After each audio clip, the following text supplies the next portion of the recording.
Hey guys, this is Yoda. Blizzard recently posted some class tuning, including some very questionable changes in my opinion. So we'll go over them here. Some small unholy buffs, some text about unholy decay. We'll have to see how the testing goes for this coming week.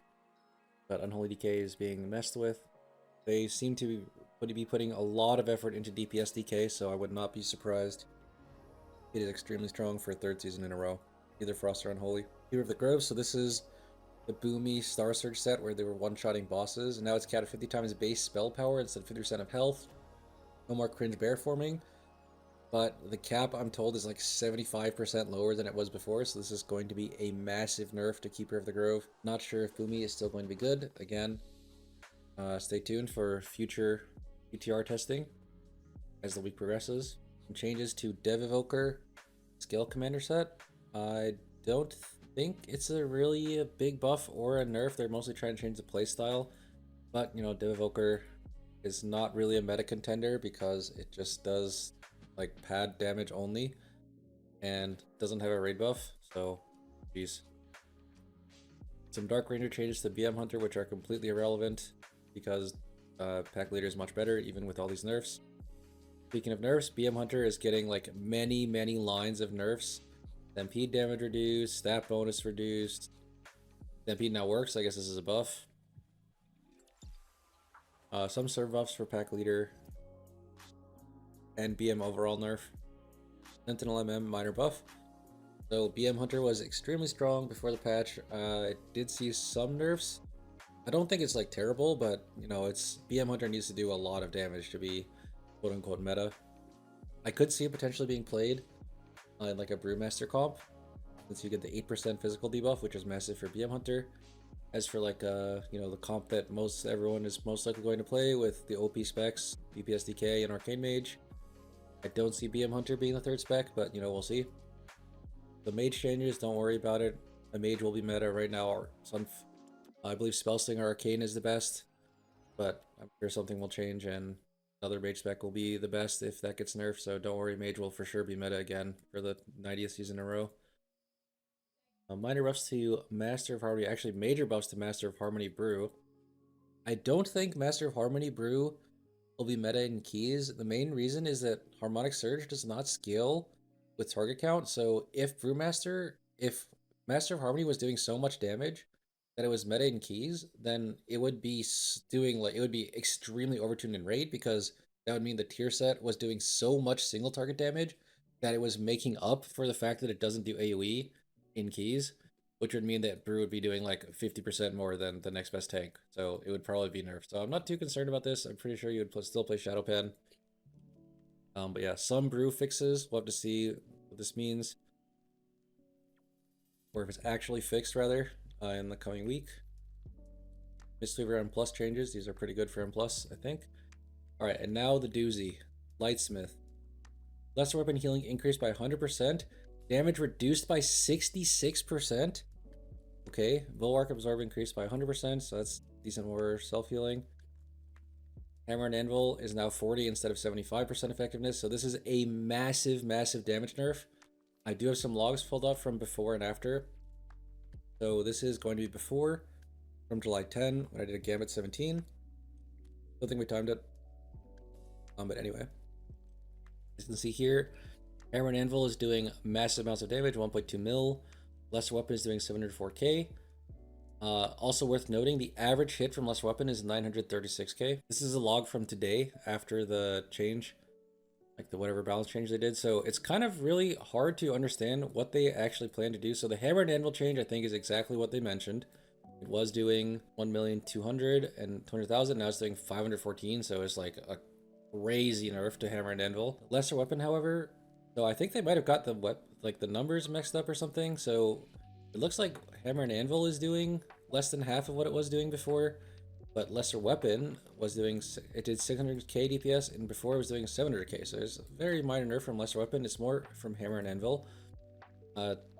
Also, if you'll note, the average hit now, this is from today's key, is 523k, and from earlier in the week before the nerf, it was 936k. So the nerf was not 66%, this is actually 45%. Also, there was another change to Masterwork. So before, when you were at 5 stacks of masterwork and you generated a stack, it would not refresh the duration. It would give you a lesser weapon, that was a tier set change, but it would not refresh the duration. Now it also refreshes duration, so you never actually go to 0 stacks unless you literally push Sacred Weapon. Which is why I think my hit amount is much higher in today's key. As you can see in today's key, I hit 1,700 times, and in the one earlier in the week, I did 1,200 times.